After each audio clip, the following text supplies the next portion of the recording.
So last time we just finished up mass spectrometry. I won't really test you on any of that. It was more of recognition of different techniques to separate ions. But then we started into two-dimensional NMR. We went kind of through the process of thinking about what two-dimensional NMR actually means. And the 2D and the 2 dimensions really refers to that we have 2 time variables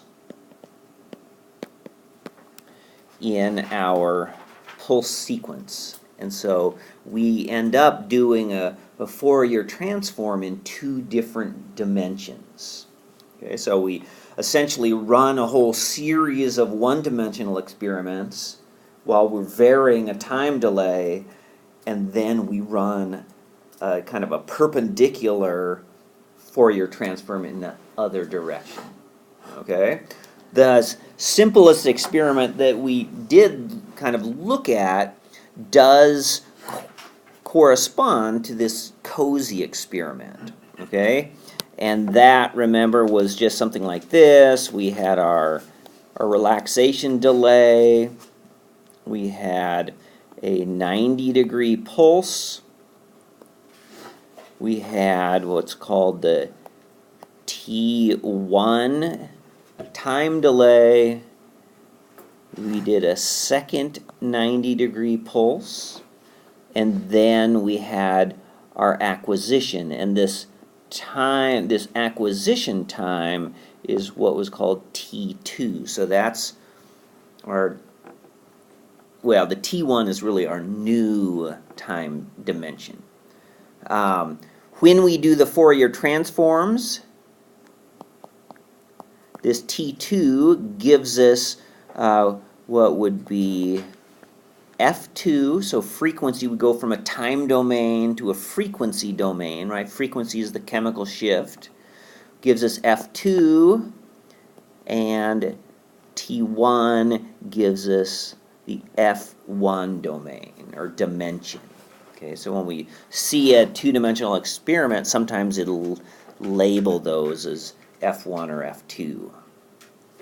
So the first experiment that we looked at, and I'll just show you that again, was in fact this experiment here, and this is called a COSY 90. Okay, and what that means is that the second pulse is a 90-degree pulse. Okay, we can do variants of this COSY experiment by modifying the pulse width of that second pulse. Okay, so this one was kind of the standard basic experiment. It's called a COSY 90. Okay, so what we're going to do is we're going to look at several different variants excuse me, of the COSY experiment and look at it in different examples. And then we're going to look at another experiment which is, at least as we look at the data, looks the same as a COSY. It's called the TOCSY experiment. This stands for Total Correlation Spectroscopy. And then we're going to look at experiment called the NOSY, which is for the NOE spectroscopy. So it's a two-dimensional NOE experiment. So remember that NOE stands for nuclear Overhauser effect, and it gives us through space interactions. After we've looked at examples there, then we're going to start into some of the heteronuclear experiments. Okay, and those are kind of grouped by looking at either one bond coupling, okay, or multiple bond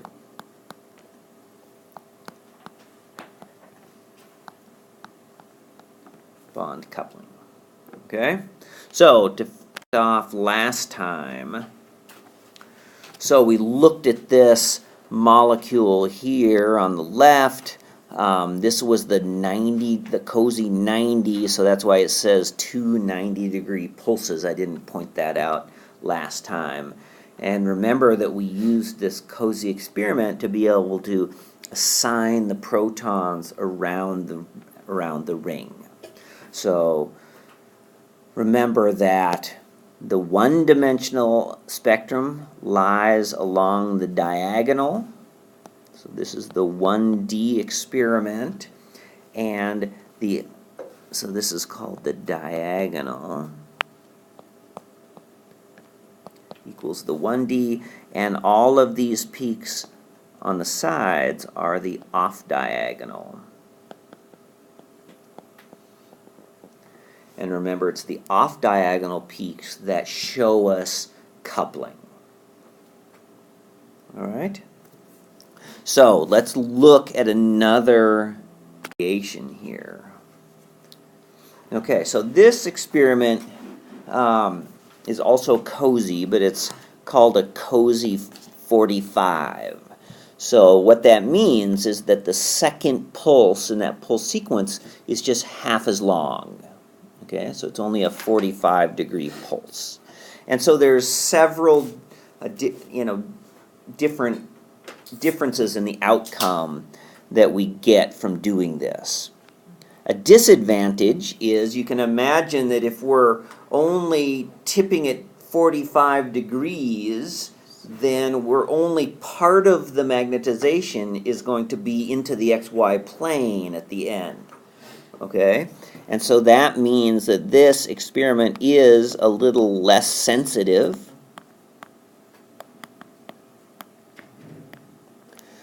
Okay?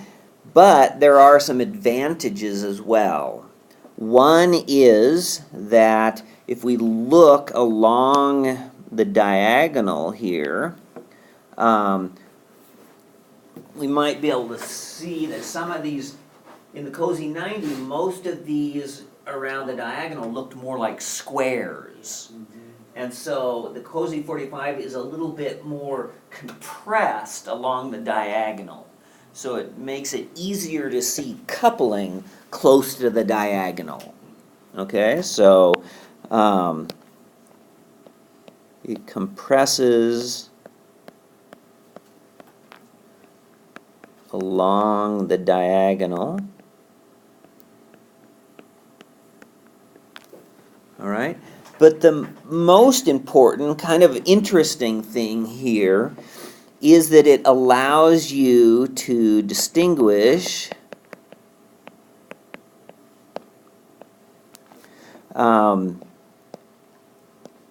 two-bond couplings, so geminal couplings, from three-bond couplings. Okay.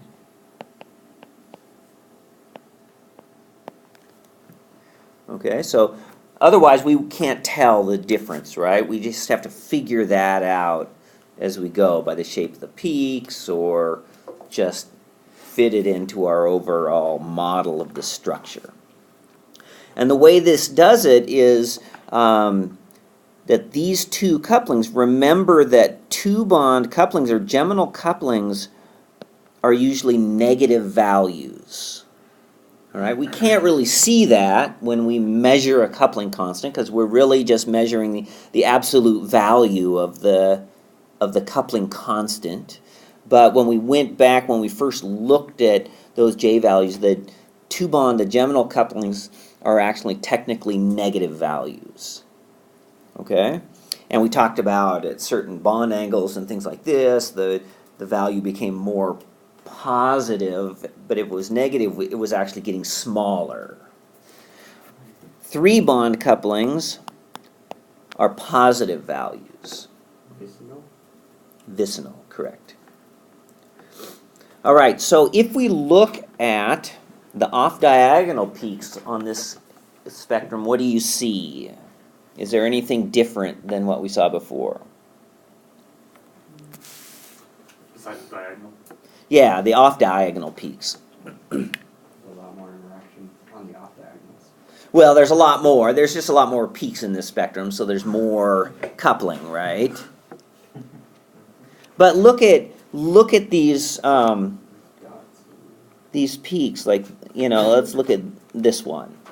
Okay, and notice that it's not it's not really symmetrical, it's kind of sloped up in one direction, right? And if we look down here, you know, maybe this one down here is kind of sloped in the other direction. Yeah. Okay, so some are going this way, some are going this way. Okay?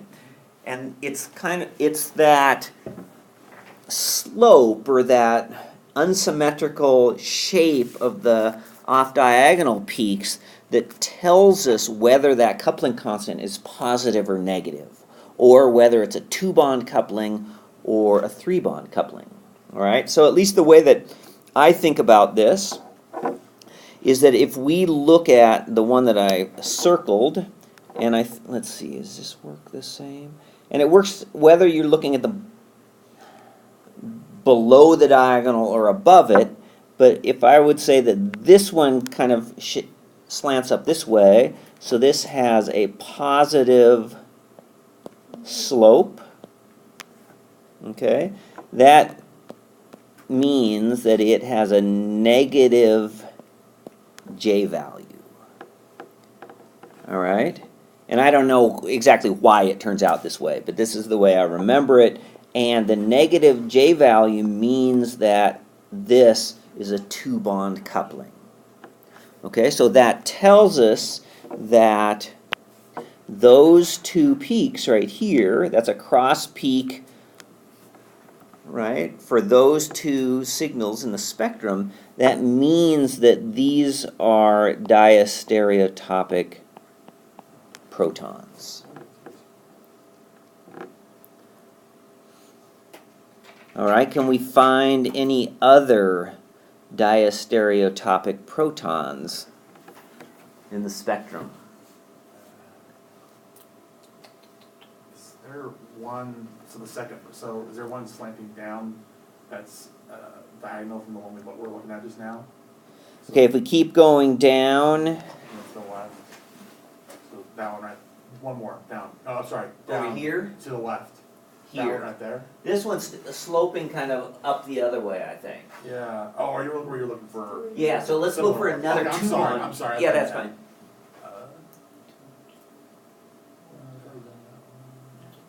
Yeah, 1, 2, 3, 4. The fourth one up at 7.4. Yeah. What about 7.4 goes to 4.4. 2.4. Yeah, 2.4. Yeah, So that right one. here. Yeah, that one. Oh, Yep. Yeah, So that one clearly is slanting up this way. And so So, I can't see it. It looked like we were in an aromatic region. Oh, but no. well, no, yeah. I didn't look at the structure. So this one is slanting up this way, right? So that tells us, likewise, that if we look up here, notice that if we look at these peaks, let's see, where's my, supposed to give me a pointer here to use.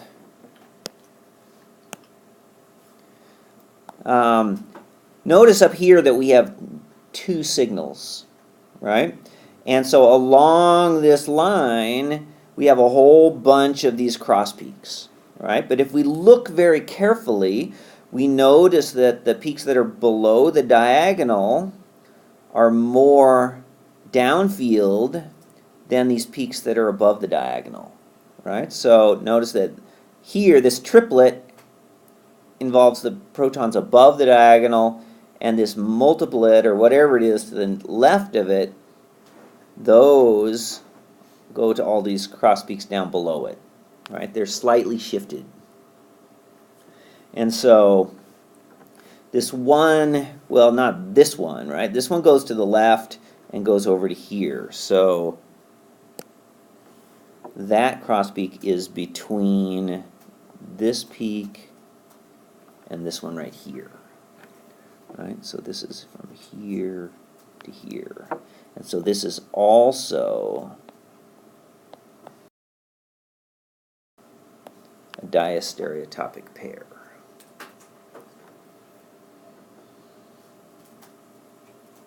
Okay, some of them it's really hard to tell. Well, do we have... That has to be 1 or 2. Is that 1 or 2 then? Yeah, let's look. Oh no, we could have 6.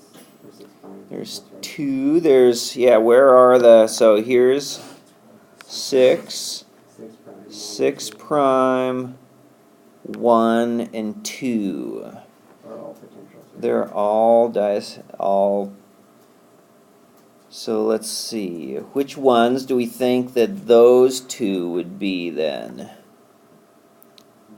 Yeah, just- Oh, judging by their,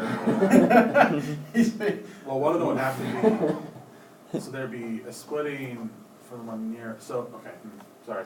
So let's just You go, can tell the difference, there's a difference. first off, let's look at the most upfield ones, Yeah. right? So we've got to go, we have to use more than just our coupling information, right? We have to know something about chemical shift as well. So if we look at the molecule and we think about what would be the most upfield signal, yeah, probably H2. Anything.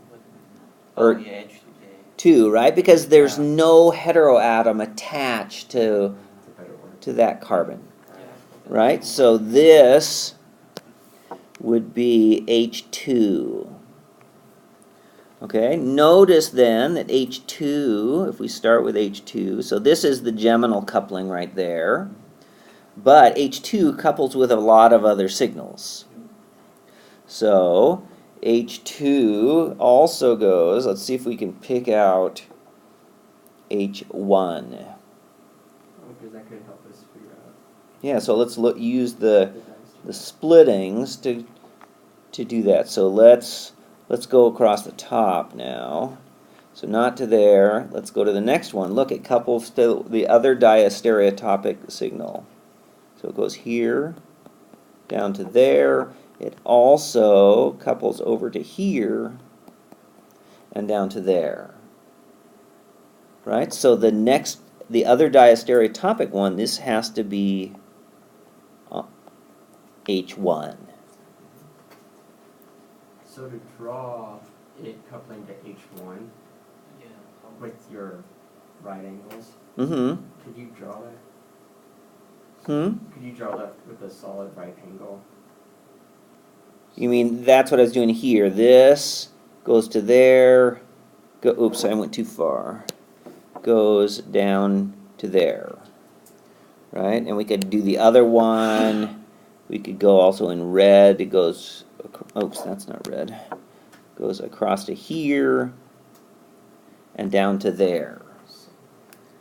So H2. All right, so those are from this proton to both of these. So H2. Right, and then we could start from the other one, the other proton of the diastereotopic pair. That would be from here, and likewise, well, let's go down this time. We could go down to here and across to there. That goes to the same one. Or, I'll do red, we can go down from there down to here. Right? So these are H1. So if when we get homework like this, would you like us to use different colors to show? Well, yeah, I don't know if we're always going to be able to draw out every square. You know, try to show, you know, whatever you need to explain your, Protractor out. yeah, right. That's what Dr. Chang's group does. When they were trying to teach me, they just print out tons of copies, break out all these rollers and Yeah. pencils, and Yeah. start guessing. Guessing? No guessing here. Sometimes you have to assign it arbitrarily first and go off from a starting point and see if that's. Well, yeah, so that's kind of what we did here, right? Is we figured out, I think that's a good way to do it, is we look for characteristic signals, right? And oftentimes those are going to be either the most downfield or the most upfield. And especially if we're assigning, you know, here we're assigning signals, right, to a known structure. You know, and we're not yet to the point of having an unknown and trying to build a structure from the data. We're just trying to use the data to assign which protons are which on the structure. So yeah, then it works well. We started at the most upfield, right? And so from there, can we go even farther. So does H1 show any additional coupling? To the left, there's a. So the Oh, spot H1. on the left? It's, Never mind, about sorry, not three. H1, not H1. yeah, H1 are these right here, Yeah. Oh, H1. right? And so that's going to be, here's our diagonal. So H1 goes up this way, but H1 doesn't show anything going down this way, Oh. right? So it doesn't couple out here, Uh-huh. right? Which is what we would expect, right? I guess we're not seeing just the amine proton coupling. But what about H2? H2 has one more. H2 has one more out here. Yeah. I think it's that. So that's going to be coupling to H3, Alright. right? So that tells us that, I don't really have that many more colors here, but if we go from here down to here, then this is where you need your ruler. It goes into here.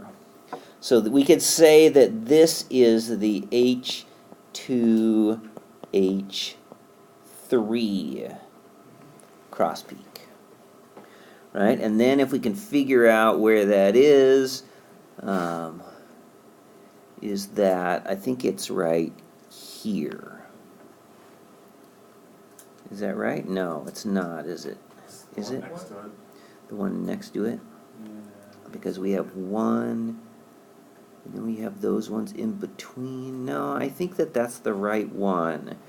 And then I think, here, let me get my cursor up again. Looks like it's next. Because I think that this one here involves maybe both of these together. It does seem like it's. And then this is the most upfield of that group, Right. of this whole group. And then we have a gap, and then we start into these other ones over here. Is that one diagonal to it, to the down and left? Here? Is that both of those signals kind of like almost on top? Yeah, I think it's both of those kind of overlapping. Okay. So then, it gets tricky. It's hard to see here, right? Sometimes, some of these, cross peaks would be just slightly shifted one way or the other, and, you can sometimes tell, even though they'd be overlapping, which ones go to where. So I think that one would be H4 then. No, that's H3, right? Come on. 3. And then, in fact, we could probably go from there up to here and over to here. So probably in here. You really gotta get this line straight. Huh? You really gotta get this. Yeah. Because mine was all the way at the end of that whole bunch for H3. Mm-hmm. I redrew the line a little bit more to the center, the H2, H3 Yeah. cross peak, Mm-hmm. and then I got the one that you were pulling in. Okay. That's- So then that would be, I don't know if this was 1 or 2 protons in there, though. H4. And then, can we go to H5? I think goes up here to here and across to here. And this would be H5.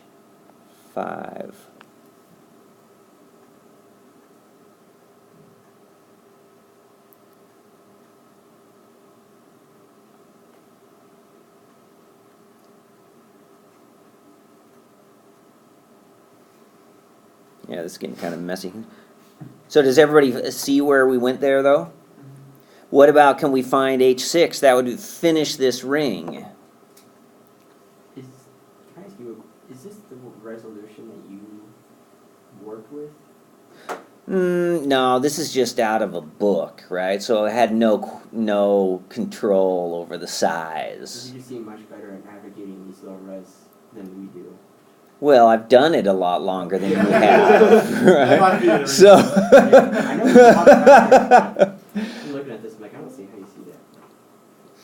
All I'm trying to do, yeah, it's a little hard. No, if I was doing this, it'd be much easier if it was much bigger, Okay. right? And then what you can also do, if you're just looking at this part, you can plot it out. You could even plot it out just a square for this part, right? Or a bigger square like here. You know, you can, Chunk it. yeah, plot it out into different pieces. And that's what it'll be in the data that I actually recorded myself. Okay, so I think if we can follow this, then we're at H5 here because we went from this H4 up here to H5. This one here goes back to H4, right? That's the square. But if we continue down, there's these two peaks right here. And those go over into here, and so two of these protons in here, but notice this one I labeled as two hydrogens. But the H6 protons would be in there. Okay, so let's see, what color should I use now? So if we go from H5 down to here and down to here, then at least in here we would have an H6 and which one? Another H6 would be in there too. So one of these would also be an H6. It's a little hard to see.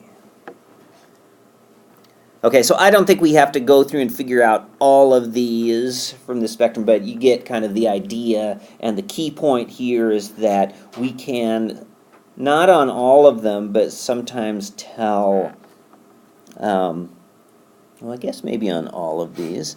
6 and 6 prime. Well, it's harder to see the ones that are in close, whether they're geminal couplings or vicinal.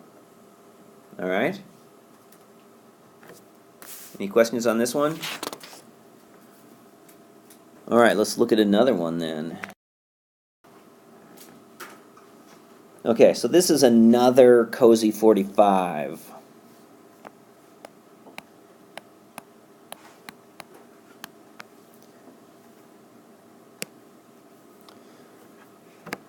All right, and like the other one, we have, if you look at the structure, notice that we have two discrete spin systems, right? We have a spin system that goes from one end, so H6.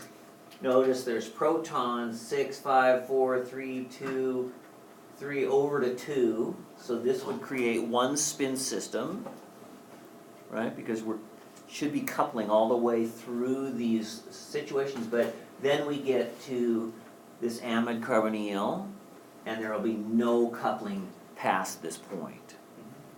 Then we can start over here, and we have another spin system that goes around the other ring. Okay? If we look at the chemical shift, we're only starting at 3.2 or something, and so we're not seeing, you know, all these acetate groups, right? There'd be a whole bunch of methyl groups down at 2.1 or 2.2 for these acetate groups. What else? Like this, well, I don't know, the CH here is probably of this isopropyl ester is probably in there.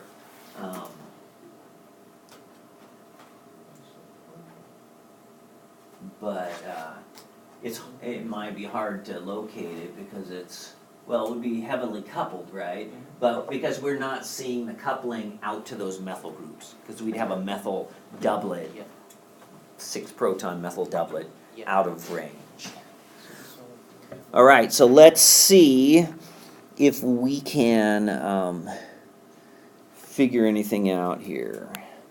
All right, so I'm going to label this other ring. Let's count it in the same way. So this would be 2 prime, 3 prime, 4 prime, 5 prime, 6 prime.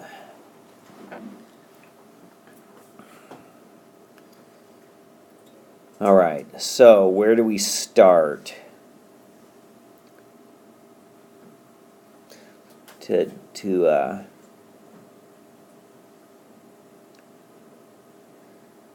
assign, we really need to, all right, look at our molecule and try to figure out, We have one positive one.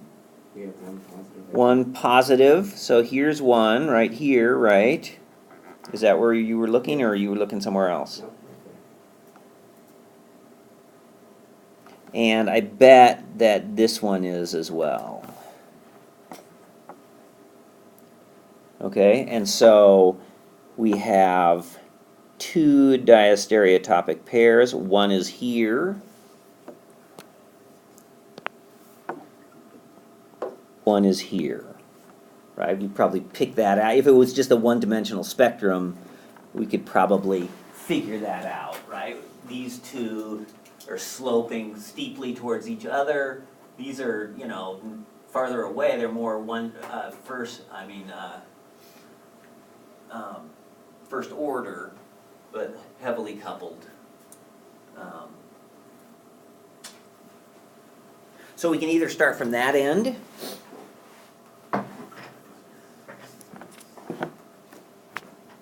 Should we start there? Sure. Okay, so let's start with these. Okay. So where do we think those would be located? Oops. 6 prime or 6. Yeah, 6 or 6 prime, right? So how do we tell one from the other? Forget what the azides do to it. Is that an N3? N3, yeah. N3 compared to NH?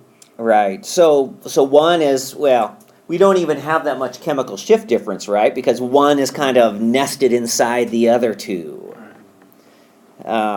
So what else is different about those signals, though? The coupling is different, right? So one is much more coupled than the other. So what does that tell us? There's another changeable protein? There's more protons? Right? One of those CH2 groups is coupling to something else too, right? So what else could it be coupling to? Number 5. Yeah, amine is the only other one. Yeah, that's the only other. Well, it's not really an amine, right? Well, And, sorry, the, It's the amide NH, Yeah. right? So Yeah, amide sorry, NH is alright. exchanged. I forgot all the rest of the. Yeah, right. It's the NH. Yeah. So I would say that, 6 prime protons could also be coupling to that NH proton. And so amide protons we often do see coupling to, whereas amine protons we don't. Okay, so that would suggest then that the ones that are in blue, that pair, what color do I have going on here? These are going to be H6 prime, right, because they show more coupling. They're next to the amide proton, but the azide has no protons on it, right? So the red ones are going to be for H6.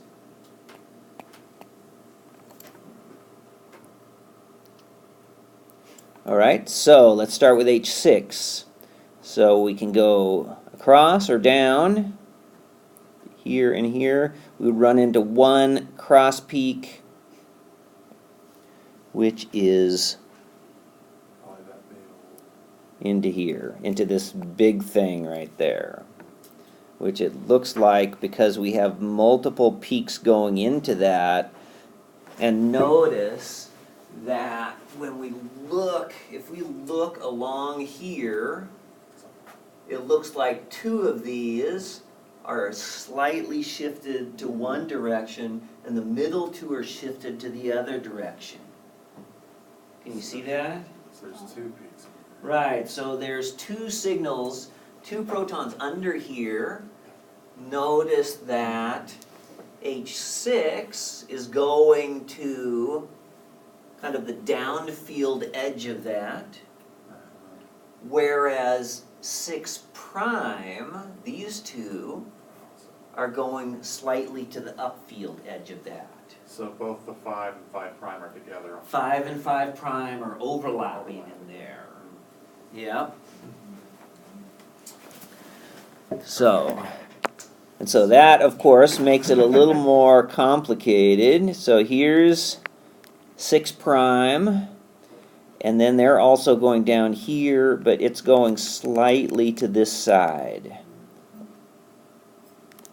Okay, so we have H5 and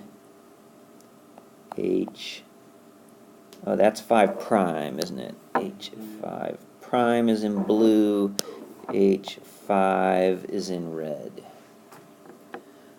All right, so can we find our way out of there? So that's all of the kind of upfield signals, right? We go, I guess we go either down or left. Yep. But So if we go still runs the same. right, so we still run kind of into the same problem, But but it's all- can we tell the difference between those two signals? Are they lined straight up or are they slightly skewed? Like, Yeah. a little bit, little bit of mitosis going on. So, if we're starting with H5 in red, it was slightly to the downfield side, right? So this peak looks like it's slightly downfield, goes to here, right? And so that one is right here, so this is going to be H4. Now we're going to go to slightly the upfield side to here. We go across into here, and this is an overlapping range as well, right? But what I would guess, because these rings are pretty similar, right? They even have the same stereochemistries around them. So if H4 was this kind of one had small coupling, then it's probably this one right here on the upfield edge of this, because it looks kind of the same. And so this is coming into the upfield edge. So this peak, I can't really write above that, that would be H4. It always gets, you can't see it up there, but I'm right at my menu up there. I can't write in there, or I turn my video off. So that's H4 prime. Okay, so then what else? So 4, we have 3 and 2, we have 2 more to go for each of those.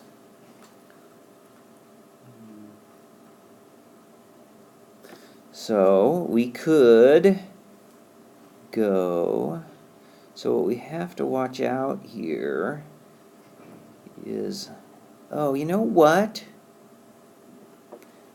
What I would say, because I'm trying to figure out, so in here, right, there's this one that's highly split over here, but that one doesn't look like it has any coupling.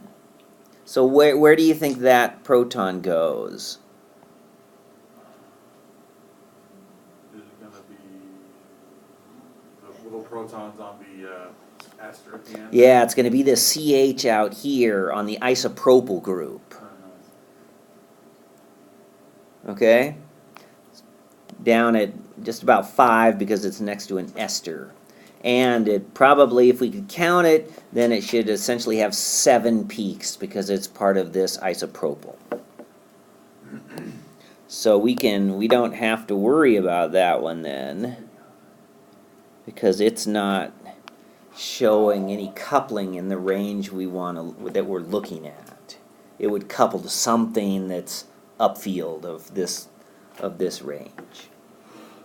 Okay, so then we can just focus in on what we got here. So we can go in red, we go down to here. It's kind of a small peak, but it leads us over to here. Okay, so then that has to be 3. I'm just going to put a 3 instead of the H. And then from there, let's go up this time. We'll go up, we'll go past that little peak, we'll go over to here. Right, and so that is H2.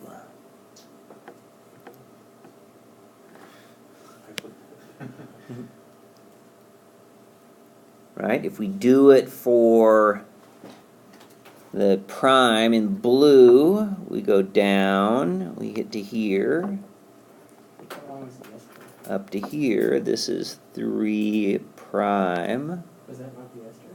Nope. The ester's net nearby it.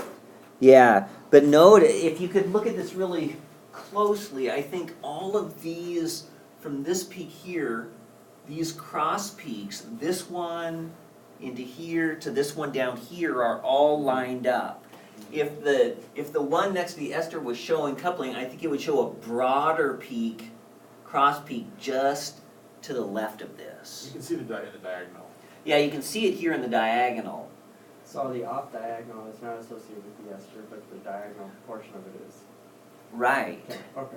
Right, but where, because the methyl groups of this isopropyl are going to be more down at 1.2 or something, right? So its off-diagonal peaks would run out of this and would go all the way down to the methyl groups, but they're just not plotted on this chemical shift range, right? So they already zoomed in, right? Okay, so we got 3 prime. Then if we do the same thing we did on the other one, we go up past the one that we just came in on, up to this other peak, and across to here. And so this right here is H2.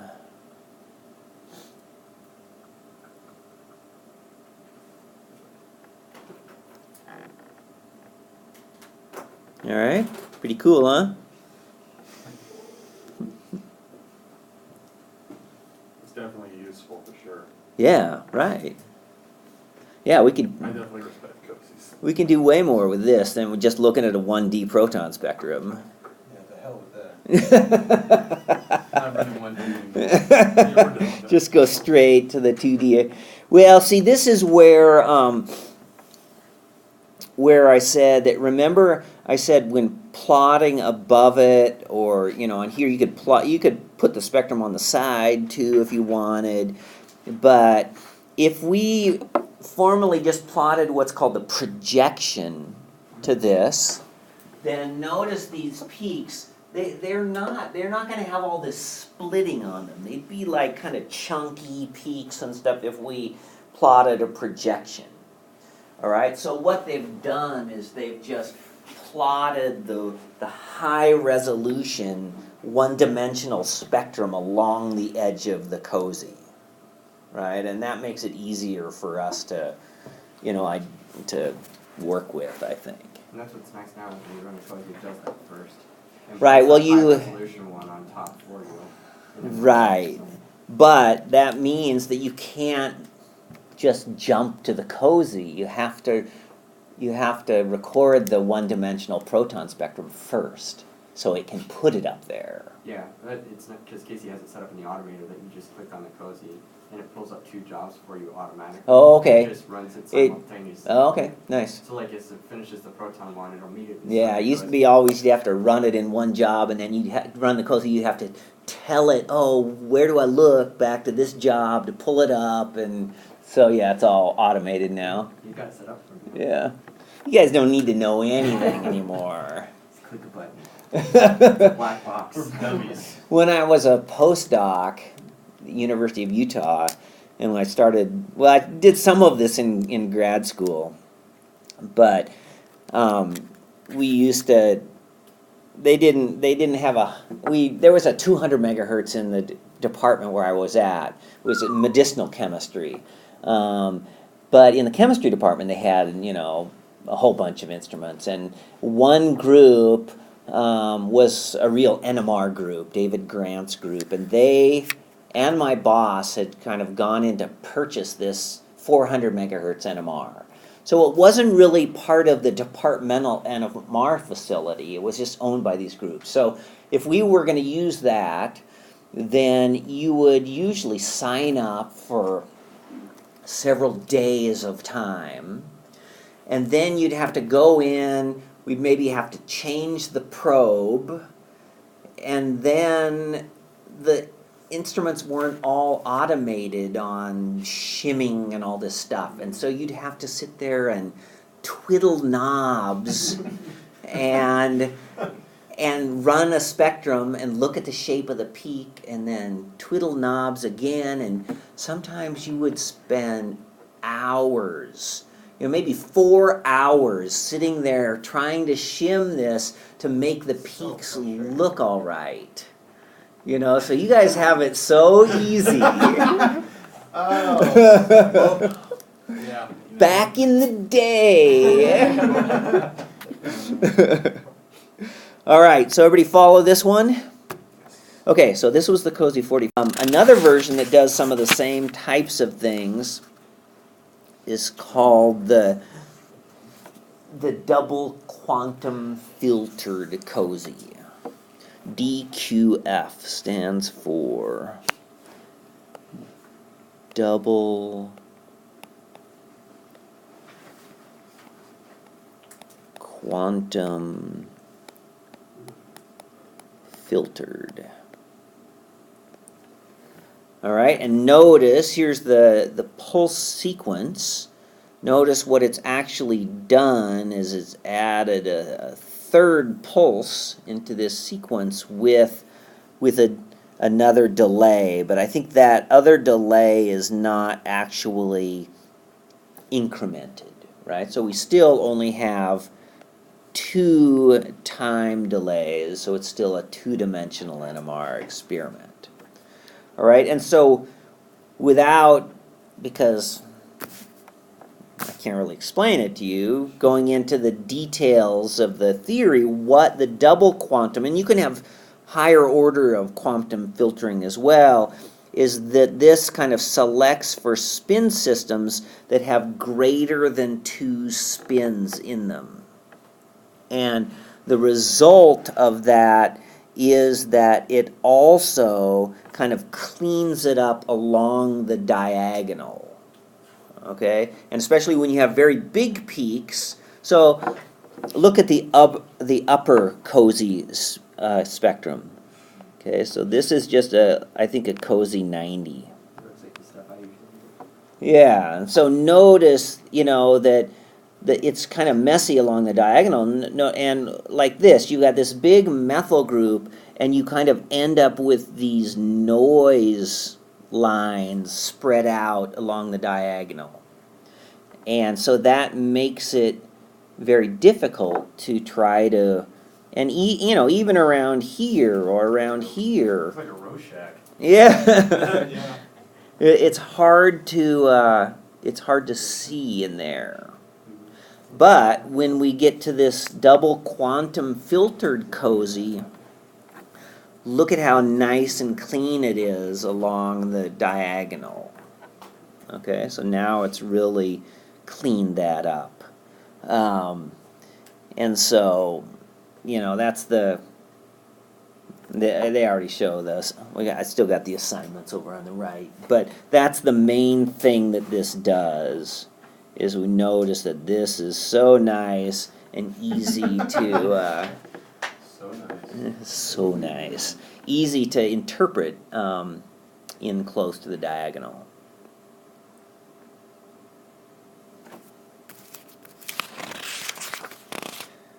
All right. Okay, so there's another variable. It's not much anymore, but there are ways to kind of optimize for smaller coupling constants or kind of long-range couplings. Okay, And so this was a long-range COSY, and so they've added 2 different delays, fixed delays, into the pulse sequence. And this has enhanced the small couplings. All right, so let's see, on the left, this one is kind of the normal COSY. And notice, so here's our molecule on the left. Look at those sulfates and everything. This looks like a Liu group kind of compound. Oh, yeah. But notice that we don't really have any off-diagonal peaks. A and B must be here, right? This is A and B, and so this is their kind of off-diagonal. They're really close to each other, and notice that they're also very slanted like this, so those are very second order, right? They should be mostly doublets, but they got a big inside peak and a small one to the outside one. Okay, but we don't see any coupling, say from B to C, meta-coupling, or from C to D, or that's E, it must be, E to D.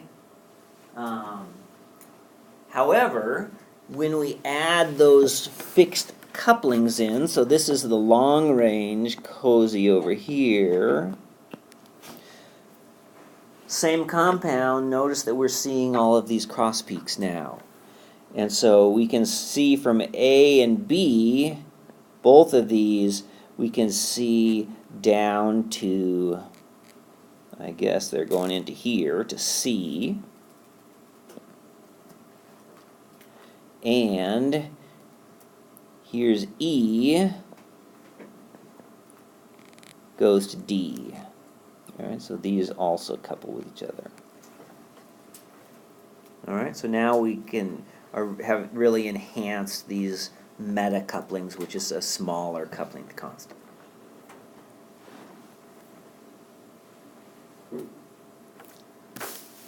Okay, so those are a few different variations of the COSY experiment. That is called the TOCSY. Not a T-COSY. There's no. This stands for. Oops, what's happening here? I've got a memory overload.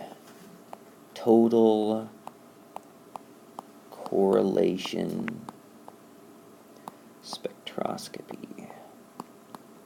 When they first started doing this, I remember it was named more after the people, I think, that came up with it. It was called the Hartmann-Hahn experiment or something. They weren't happy when it changed. Yeah, right. That's my experiment. Yeah.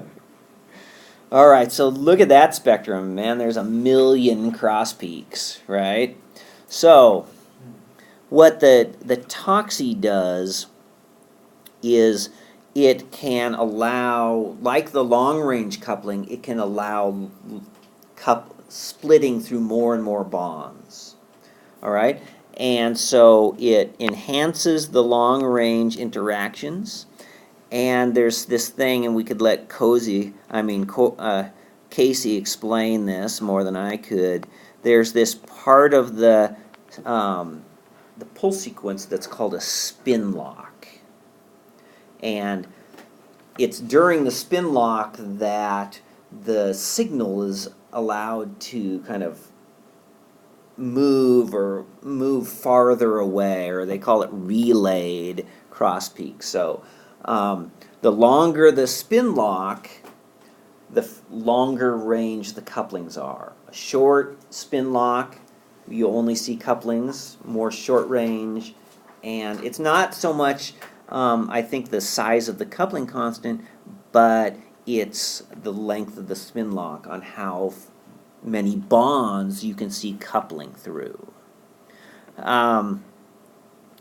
So for example, let's see, yeah, so if we just did something like this, I guess, so if we had just a series of atoms or protons on atoms,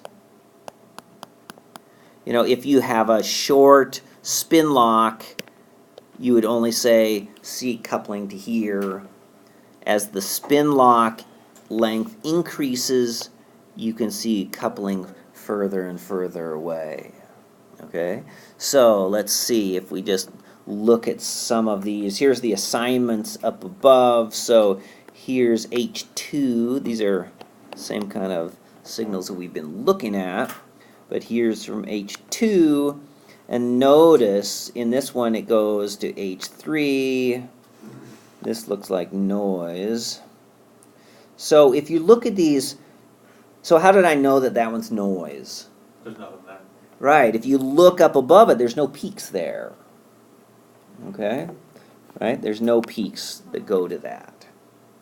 So don't get hung up trying to interpret signals that don't go to anything. No signals. Right? It goes to 4, to 5, to 6, to 6 prime. So we're actually seeing coupling from H2 to H3 to H4 to H5 all the way over to 6. All right, so I think if you just ran this experiment like this, it would be hard to assign because you see coupling from everything to everything. Right? However, what you can sometimes do is run a series of experiments gradually increasing the length of the spin lock. Right? Or you can compare your TOCSY experiment to your COSY experiment that shows really only vicinal. So if you increase the spin lock, then in the shorter spin lock you see maybe coupling to H3, and then you increase the spin lock, and now you see it to H, 4 or 5, and then you increase it longer, and then you gradually go over to 6, and so you're watching it go further and further. All right. The place that this can work well is, for example, doing spectroscopy on compounds that have discrete units, like peptides or carbohydrates. Things, and the types of molecules we've been looking at already today, if they have discrete spin systems, you can isolate those spin systems. So for example, in this, molecule, so I just picked out one of these, at least, well, they're actually labeled on the left. So for example, this amino acid right here with the O, this is ornithine. Okay, and so in the range that we're seeing, we're not seeing the NHs. They'd be down at 7 or 8. So we're starting here with the alpha protons for the amino acids. And if we start with ornithine, here it's labeled right here. Oops. This is the alpha position. And if we go out this direction, then we essentially see cross peaks for all of the protons in that amino acid. Okay? We have a single spin system that goes to that amino acid. Okay, so there's for the ornithine. We can look at some of these other ones. Let's see which ones. Here's proline. Well, we got 2 different prolines. For example, here's a proline here, right? And so we go from this alpha proline, we go out to here. I don't know if those are all lined up or not. Maybe not. To here, to here, to here. So we have the beta, the gammas, the deltas, and so you can, if you like moved a cursor up this way and you plotted out what you saw along the cursor. You just put it in line with this alpha signal here, and it would just be a projection then, but you would just see the peaks that only went to that amino acid, right? Or you go up to this proline or to this phenylalanine. Of course, the phenylalanine is going to have the benzene peaks down here, but then you see all of the peaks that go to that amino acid. All right? So you could do the same thing with like a carbohydrate, a disaccharide or something. You put the cursor on the anomeric position, and you can see all of the protons that go to that one sugar unit. Okay? Oh, here, let me just, let's see. Okay, so this one, we're almost out of time, but what this does, and which amino acid do I have on here? So this is going, I think, to the NH. And so this is showing, what this is showing is, I think these are just projections of the two-dimensional experiment. But they are showing what happens as you increase the mixing time. So here's a 20 millisecond mixing time, and we're starting out at the NH, and we see only to the alpha proton. Okay, so this, I don't know which amino acid is this, though.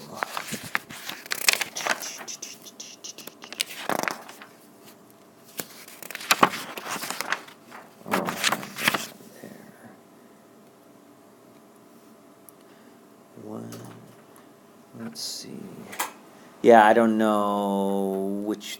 I think that's like a leucine or something. But so, doesn't really matter. But so, we go to 40, right? It goes to the alpha, but we're also seeing it to the beta. If we go to 60, we see from alpha to beta to gamma, right? And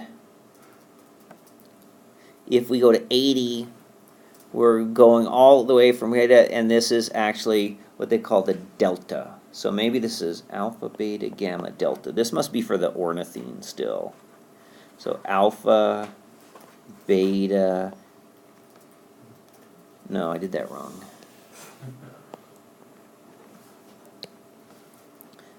Alpha, beta, gamma, delta. Okay? So by increasing the mixing time, we can have the coupling go further and further along. I wanted to just... Okay, so this is kind of the same thing. I'm not going to show me. You can do these as one-dimensional experiments as well, right? And it's essentially doing the same thing, right? We can get I think you must have to put like a cursor to set this up, but again, you can essentially get a one-dimensional experiment for each of the different pieces, right? So if you have the rings out here, these are the NHs, and then you can separate them, and I was trying to rush to get to this next one. I looked up this website, and what this website does, if I can scroll through here, is it has a website. I know none of you work on peptides, but they probably have things like this for carbohydrates too, is for each of the amino acids, they have the pattern of cross peaks that you would see. Right? So if we go back to the peptide, the TOCSY for the peptide that we have, then if you go, if you pick aspartate, right? We were just looking at this part from the alpha proton, but you can do it from the NH as well. And you're going to see a certain pattern for each amino acid. Okay? Remember, we start at the the alpha, and then we go up, and so, okay, so if we see just these two peaks, that means that we have an alanine for these two, right? If you go to something, so cysteine, right, glutamine has a, longer chain, and so that's got more peaks there, alpha, beta, gamma. Glycine's just got its diastereotopic protons, so it has a pattern for each one of these, and so this could be used to help you assign the protons in a spectrum of a peptide. All right? So yeah, I think if you were, any kind of molecule that you have discrete units like that, this would be a good experiment to be able to analyze, from a whole bunch of them, just pick out specific ones, parts. All right? So I will see you guys on Tuesday, and we will probably, I think we're about, this was the end of the COSY and COSY type of experiments. We'll start into some heteronuclear experiments next time.